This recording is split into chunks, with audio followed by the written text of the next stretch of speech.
Filosofía, día 18 de noviembre del 2019, a las 13 horas y 40 minutos aproximadamente, hoy lunes. Como siempre, estas conversaciones de filosofía serán un poco de filosofía, de literatura o de arte. Intentaremos mostrar algunas ideas o algunos conceptos. El tiempo me ha enseñado, que ya lo he dicho de alguna manera, que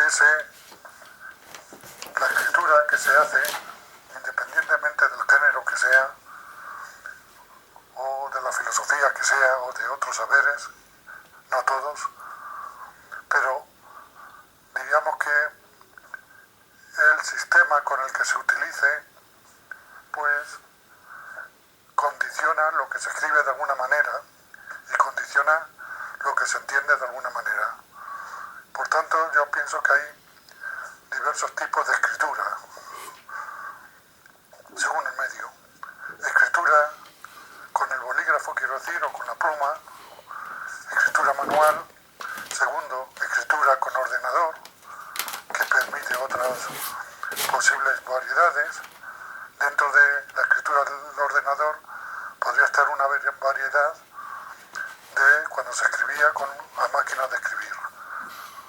Y hay diferencias porque con máquina de escribir corregir era muy difícil. Insertar nuevos textos, tenías que volver a escribir la página entera.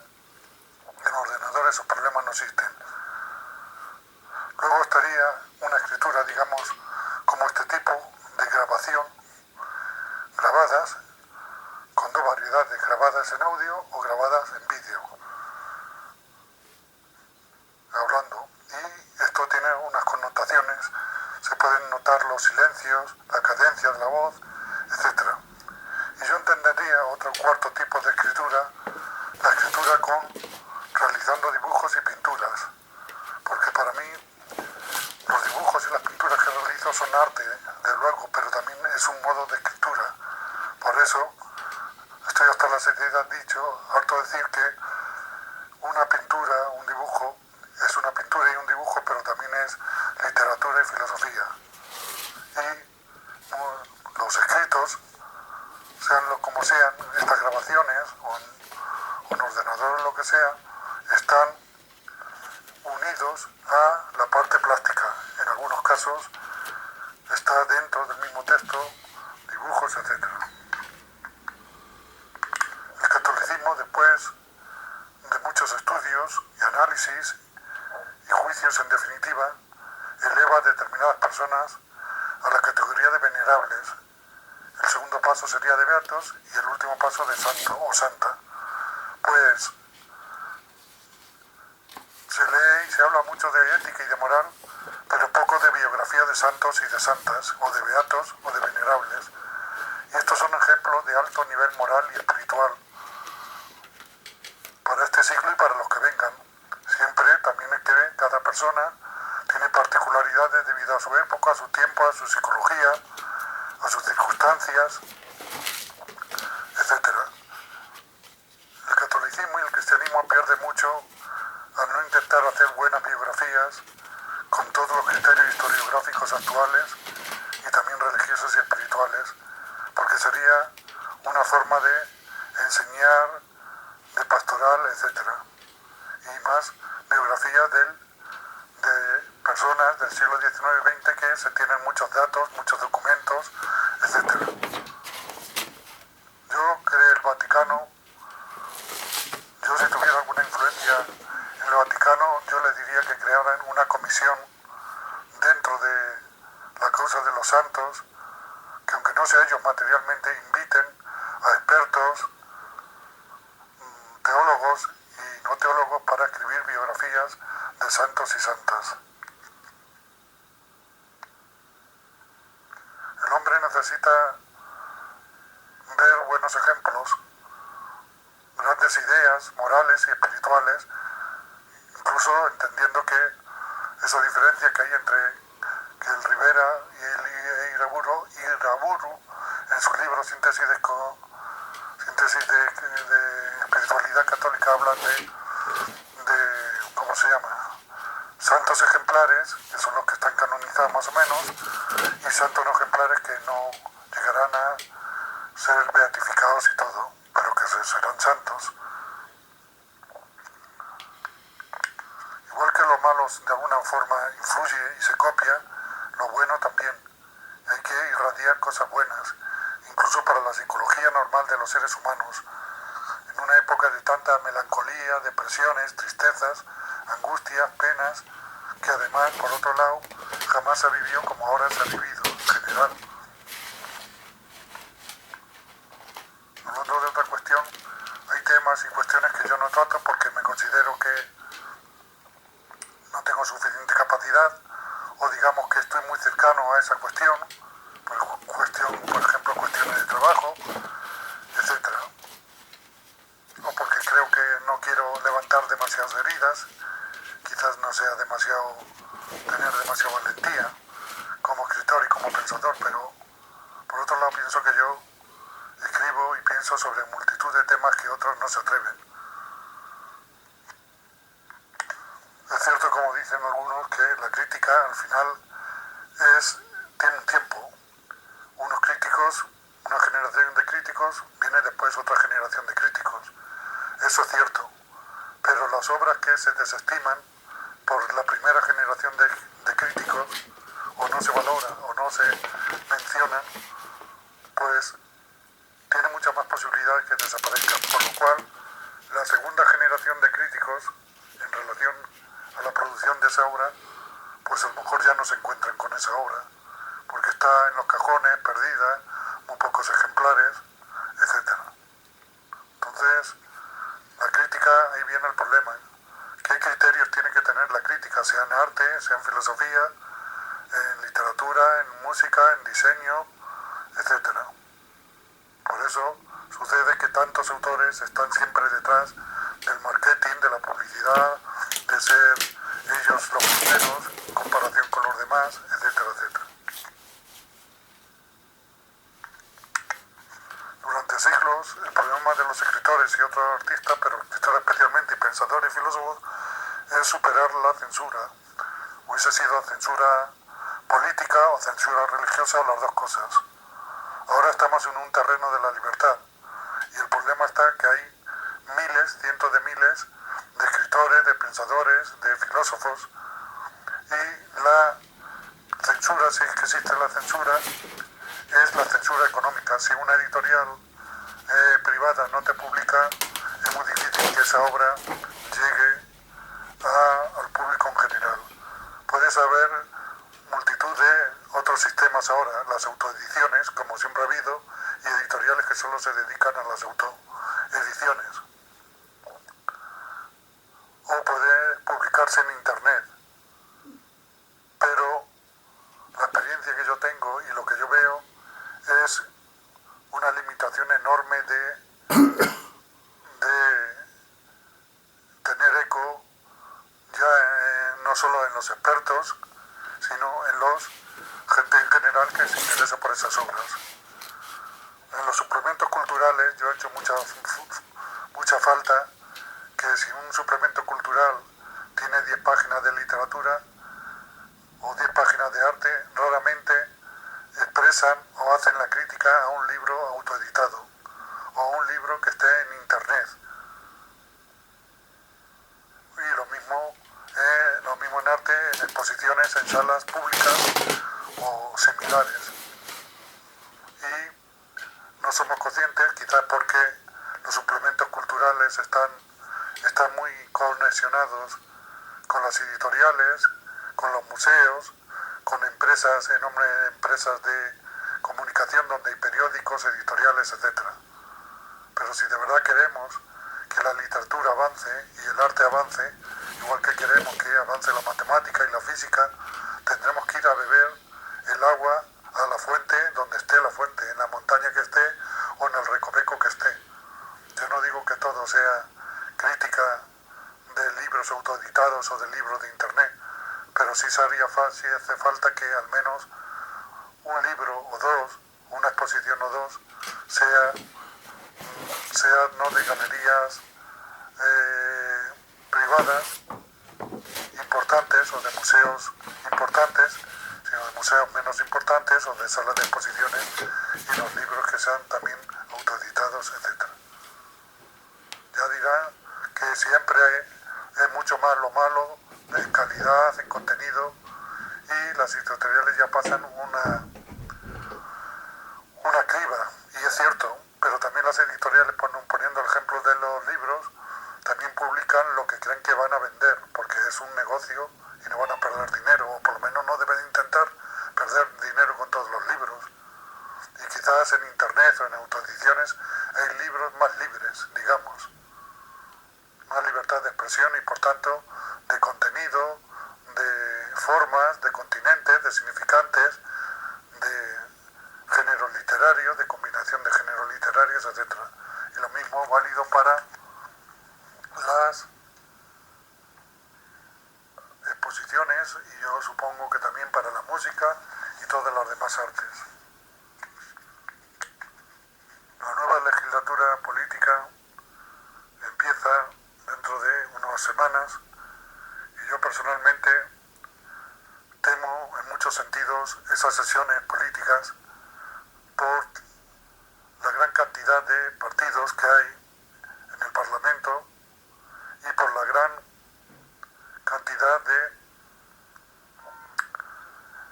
grupos que son radicales y se oponen claramente. Yo espero que no se llegue a situaciones de la República en que algunos parlamentos, en que el Parlamento en algunas sesiones eran terribles y temibles por lo que se decían, y por el tono, y por la voz y todo eso.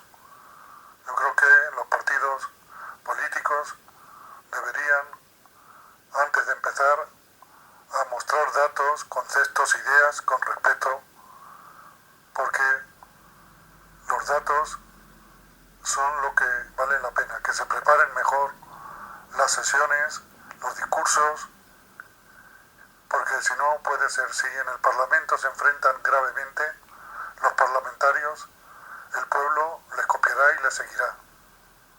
Y se creará una cadena de involución y de violencia verbal al menos, y no sabemos cómo terminará. Yo pido a los parlamentarios, pido a los periodistas, pido a todos los expertos en política y al pueblo en general que no incentiven más la violencia verbal, incluso como cuestión pedagógica. Luego los chicos, el público en general, copia y creen que se puede decir, igual como ven los reality shows esos, que salen cosas que no son buenas, en la mayoría de ellos, o en muchos de ellos, porque no... Y el pueblo los copia, y ese es el problema. Por favor, aprendamos del pasado. Y el pasado se puede ir complicando, o el presente se puede ir complicando y llegar a cosas de situaciones del pasado. Los que dirigen la sociedad o la gestionan, tanto a nivel económico, político, cultural, religioso, espiritual, deben saber que los seres humanos del común, el pueblo, yo soy parte del pueblo, soy un individuo del pueblo, también somos personas que tenemos derechos humanos y que tenemos una dignidad. Por favor, no nos compliquen la situación, o no la compliquen más de la que está, tanto ya el pueblo, tanto los gestores, porque luego si la cosa se complica mucho, la mayoría de los que han formado el lío se van. Y el pueblo se queda aquí sufriendo, en todos los sentidos. Lo vemos en multitud de situaciones históricas ya desde la antigüedad y pasando por el siglo XX en casi todos los territorios. Sociedades, países, ideologías, culturas, religiones, etc. Hasta la saciedad he pintado la palabra paz en las pinturas. Hasta la saciedad en los escritos he desarrollado conceptos sobre la paz. Hasta la saciedad En los artículos la mayoría termino con paz, paz y bien, paz y bondad, paz y racionalidad y todas las variedades que ustedes quieran. Por favor, pido por favor al pueblo, a la clase media, a la clase baja, a la clase alta, a los dirigentes y gestores de la política, de la economía, de la sociedad y a los que están detrás de los gestores. Por favor,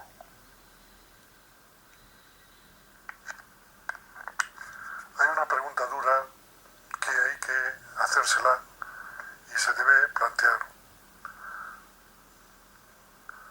Cuando se ataca tanto la religión por algunas ideologías, después de años de reflexión y de leer y de pensar y de estudiar, esas ideologías que atacan tanto las religiones o la religión de su cultura, de su civilización, por lo general toman el poder y al final lo pierden. En cambio los liberales, el liberalismo que atacó incluso más a la religión de su época, las desamortizaciones y otras leyes, al final se dieron cuenta que había que llegar a un acuerdo con las religiones. Y los liberalismos se han mantenido durante 2 siglos de una manera o de otra, con todos los episodios intermedios que quieran ustedes. Incluso el liberalismo mezclado con distintas ideologías y fines. Y se llega a una pregunta. Los movimientos radicales o ideologías no moderadas o moderadas que van constantemente en contra de la religión, ¿quién está detrás de ellas?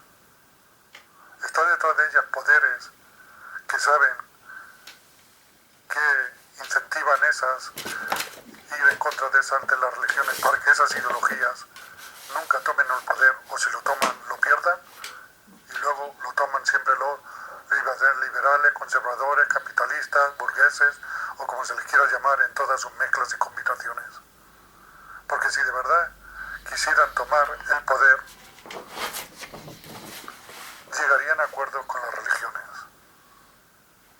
Porque si lo hicieron los liberales, lo pueden hacer las demás ideologías que llevan un siglo y medio nada más que hablando en contra de las religiones y haciendo cosas en contra de las religiones. Cada uno de su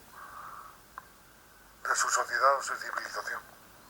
Por tanto, uno se tiene que hacer la pregunta si esas ideologías, a lo mejor los mandos intermedios o bajos o altos o los pueblos que lo siguen no son conscientes, pero las sombras que hay detrás quizás sí lo saben y por eso nunca llegan a acuerdo con las religiones. Yo creo que fuerzas que tradicionalmente van en contra de las religiones, fuerzas sociopolíticas, si llegaran a acuerdos con las religiones, tomarían el poder de forma más eficiente y más permanente.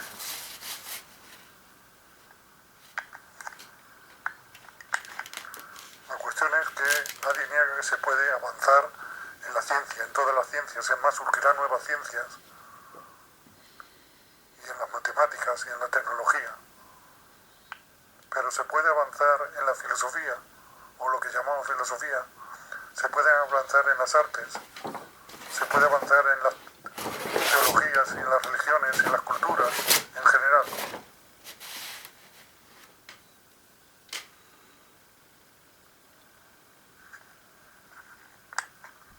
En estos días he publicado, una autoedición mínima, modesta, en DVD, una parte de la obra Cuadernos de la Mancha, una parte de la dimensión escrita. En total, unos 35 tomos. En total, aproximadamente 35.000 páginas. En total, unos 15 millones de palabras.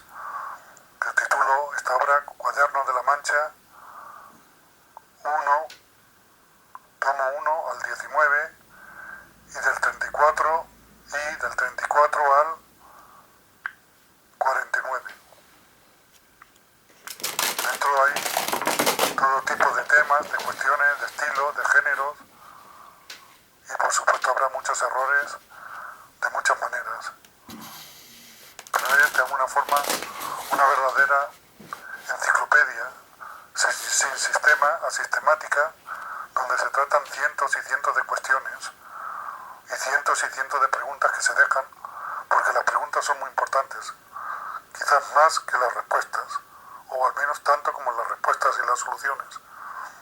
Porque alguien lee una pregunta y a lo mejor nunca había pensado en esa pregunta y ya sabe dentro de sí que hay otra pregunta que no se la había planteado. En literatura y filosofía, en literatura no se valoran demasiado las preguntas, en filosofía un poco más. Pero las preguntas son muy importantes porque abren horizontes, aunque no se sepan las respuestas y las soluciones. Abren trozos de la realidad. Entregaré los ejemplares del depósito legal y luego enviaré algunas personas como lo voy llevando, entidades. Pero es una barbaridad de escritos, fundamentalmente escritos a máquina, escritos a mano y escritos a ordenador. Y fundamentalmente filosofía, literatura, teoría del arte, diseños de diversas materias, todo forma una unidad. Como un único título y un único libro, es uno de los, ya hasta 35.000 páginas, uno de los 5 más extensos que yo sepa de todos los tiempos y de todas las culturas y de todas las lenguas, de un único autor y un único título. Pero es esto inconcebible. Mi sociedad, mi cultura, mi civilización, el estado donde vivo, la localidad, la región, la provincia, tanto la empresa pública o la empresa privada, los gestores públicos y los gestores privados, de cultura, de filosofía, literatura, de arte, los expertos, el público en general que se interesa por estos temas. Esta obra es como si no existiese. Llevo ya muchos años, más de 40 años realizando y 40 años enviando, según cada época, el método fotocopias, disquetes, vídeos, ahora en CD, DVDs, en papel, etc. Yo no me engaño ni quiero engañar a nadie. Debe contener cientos y cientos de errores, pero algo también tendrá de certezas. Al final, las ideas, las preguntas, los conceptos se toman del ambiente cultural actual y del heredado. El que tú hayas leído, el que hayas pensado, el que hayas observado. Y yo creo que los autores todos ponen muy poco. Ponen algo, pero muy poco. Y sobre todo en literatura y quizás en filosofía, quizás en ciencia, en matemáticas, en tecnología pongan un poco más de la proporción, pero todo en gran parte lo heredamos y luego vamos cambiando. Es una pena que quizás mucha parte plástica de esta obra Cuaderno de la Mancha, se haya perdido, que esté por ahí. Y la parte escrita, pues, con el tiempo sucederá lo mismo. Si no hay ningún interés por nadie, por ningún sector, por ningún colectivo, por ninguna ideología, por ningún estrato social, por ninguna empresa pública ni privada. Me pregunto si he perdido el tiempo, la oportunidad económica, como llamarían ellos, los economistas, el coste de oportunidad. Me pregunto.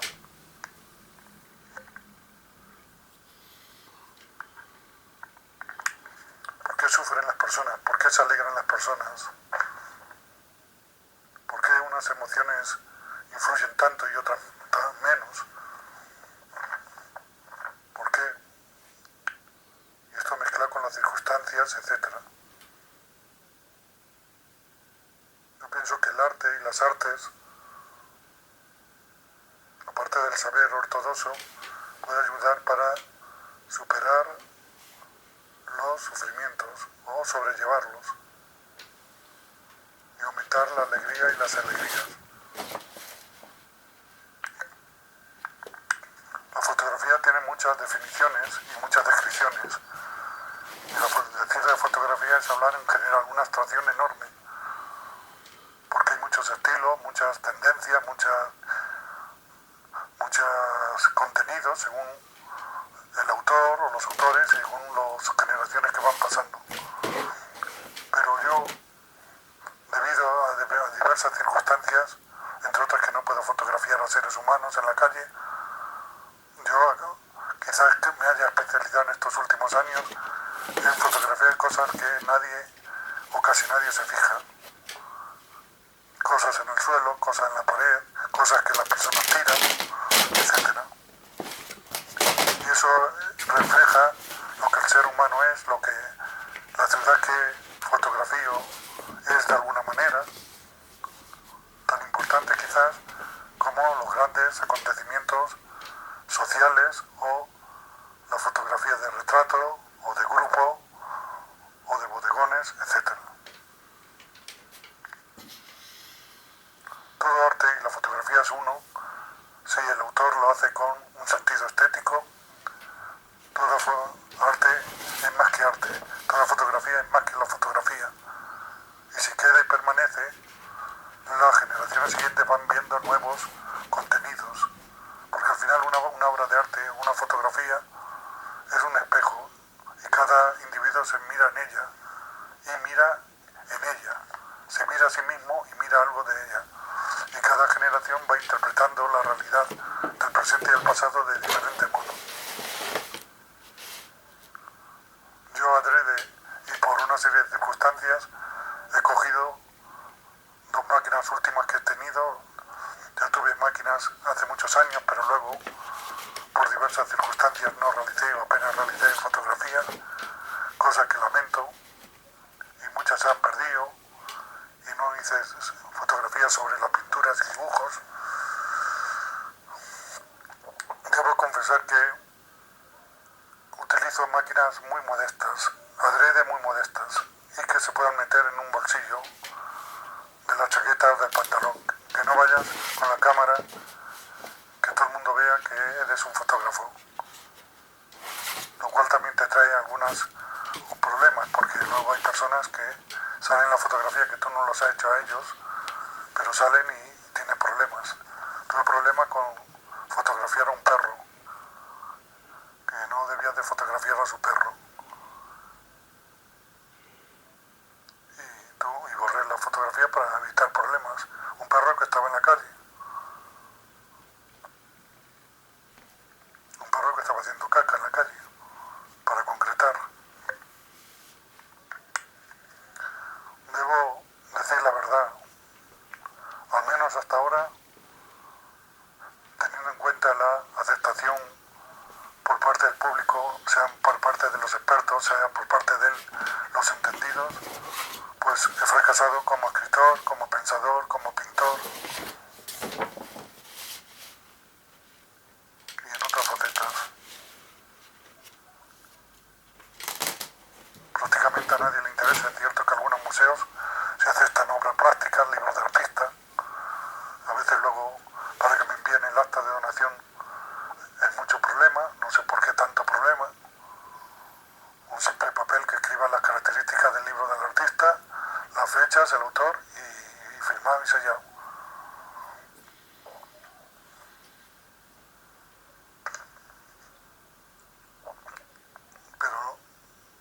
Pero acepto que sea mediocre, el producto cultural sea mediocre, pero al menos nadie negará la enorme cantidad de material creativo, sea de mayor o menor innovación, literario, filosófico, plástico.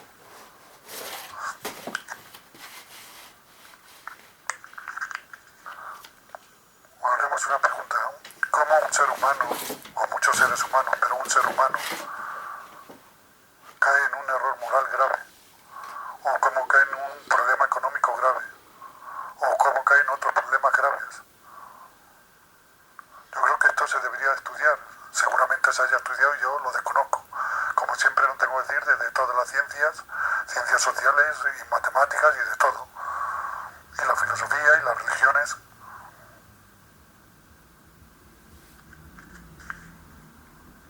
Porque nos daría mucha luz para comprender el mundo y comprendernos a nosotros mismos. Una cuestión no se dice, es como con grandes ideologías se hacen con grandes valores, se hacen verdaderas barbaridades. Y como personas que siguen esas ideologías lo admiten, incluso personas cultivadas culturalmente, con sensibilidad, etc. Se vio en el siglo XX. Cómo estar tan ciego a los errores de la propia ideología y tan abiertos los ojos para los errores de las otras ideologías diferentes o contrarias, que a veces pueden ser menores errores que lo que uno comete. ¿Cómo utilizamos esa doble, como en el lenguaje popular, doble vara de medir? Distintos agujeros en la red de coger ideas, conceptos, hechos. Ciertamente la publicidad, la propaganda social y política es controlada por algunas ideologías mejor que otras. Yo a veces llego a pensar que esto es adrede, que el mundo se ha dividido, digamos, adrede, con un pacto de hecho, con un pacto de derecho, que unos controlan la economía y otros controlan la propaganda, la cultura. Y ambos se interrelacionan y ambos, unas veces, los que controlan la economía controlan el Estado y otras veces, en periodos sucesivos, los que controlan la cultura, la educación, la propaganda, digamos, sociopolítica, en mayor escala, controlan el Estado. Y así como la luz alterna se van intermediando. Y no sé si esto podría ser una de las constantes de la civilización occidental o mundial en este último siglo o estos dos últimos siglos. No es lo mismo el régimen, la sociedad, la cultura de base, etc. En la información cultural yo creo que habría que hacer varias cosas muy sencillas. Por ejemplo, sea en papel o sea en internet, poner la fecha, no solo la fecha de que lo ponen, sino el año. No poner 24 de febrero, sino poner 24 de febrero del 2008, del 2010. Y en internet lo mismo, poner la fecha, a la primera entrada, cuando buscas con el buscador, lo primero que tendría que tener es la fecha de esa noticia, de esa información o de lo que sea. Yo creo que eso facilitaría enormemente. Se perdería menos tiempo, se buscaría, encontraría más fácil lo que vas buscando. Yo creo que Google le falta ese error. O sea, tiene que poner unas pestañas o lo que sea primero, bueno, con el título, ¿vale? Con el título, pero a continuación la fecha de esa publicación, por lo menos de la fecha de esa publicación en internet. Y luego todos los demás datos que quieran. Y en los periódicos lo mismo. Por eso cuando se miran periódicos antiguos o lo que sea, la fecha, el lugar, pero la fecha no solo con día y mes, sino con año también.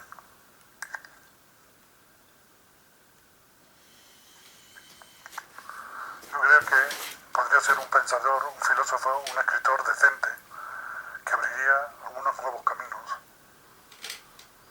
Yo que estoy en el final de mi existencia, digamos, mi última trayecto o pendiente, que puede durar un año, unos meses, o 10 años, o 30 años, pues ya no lo sé, porque yo creía que mi trabajo tendría una cierta aceptación, sería entendido, incluso las partes escritas con tantos errores tipográficos, unas hechas adrede y otras, pero todas dejadas así adrede, pues creía yo que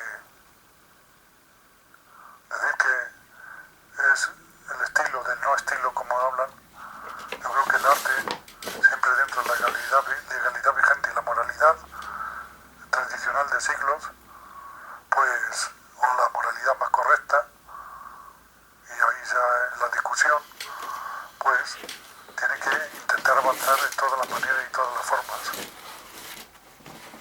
Si el arte plástico no hubiese pintado cuadros, digamos, mal hechos, no tendríamos que todas las vanguardias o casi todas las vanguardias. Yo creo que en literatura sucede lo mismo.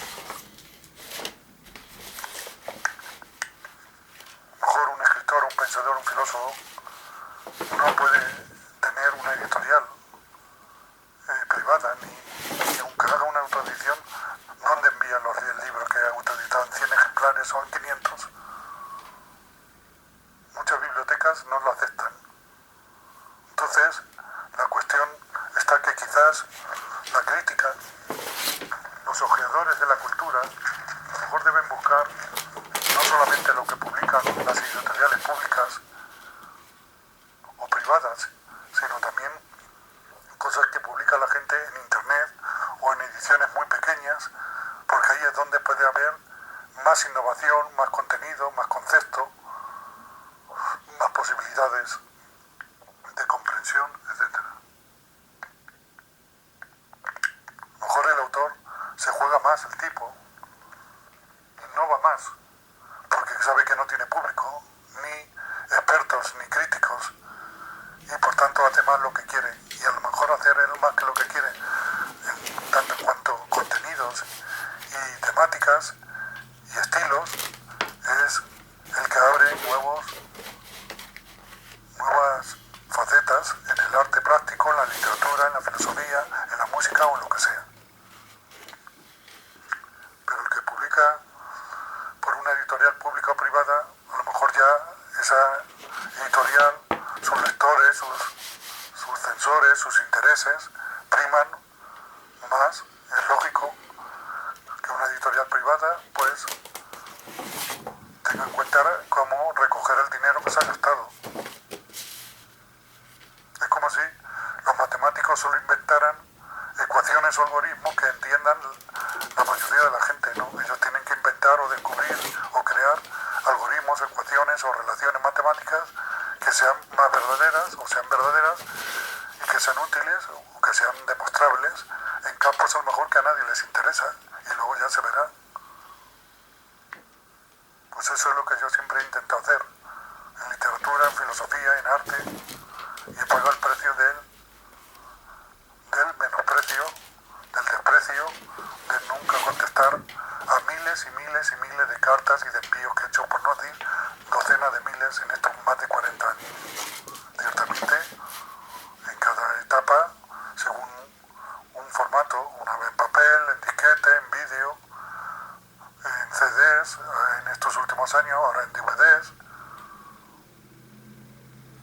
Por ejemplo, ahora, si envío 30.000 páginas escritas a una editorial, a una galería, a una biblioteca, a un crítico, a una revista, no merece 30.000 páginas escritas, una pequeña recensión en una revista de internet o en una revista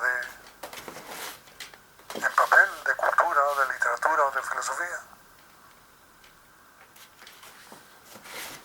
No lo sé. Bueno, voy a dar por terminadas estas conversaciones de filosofía a día 18 de noviembre del 2019, lunes a las 15 horas y 12 minutos aproximadamente. Espero que sirva por algo y por alguien, para el bien y para un poco más de verdad. El bien que puede ser teórico y práctico al mismo tiempo, y la verdad que puede ser teórica y práctica. Bueno, pues doy por terminadas estas conversaciones de filosofía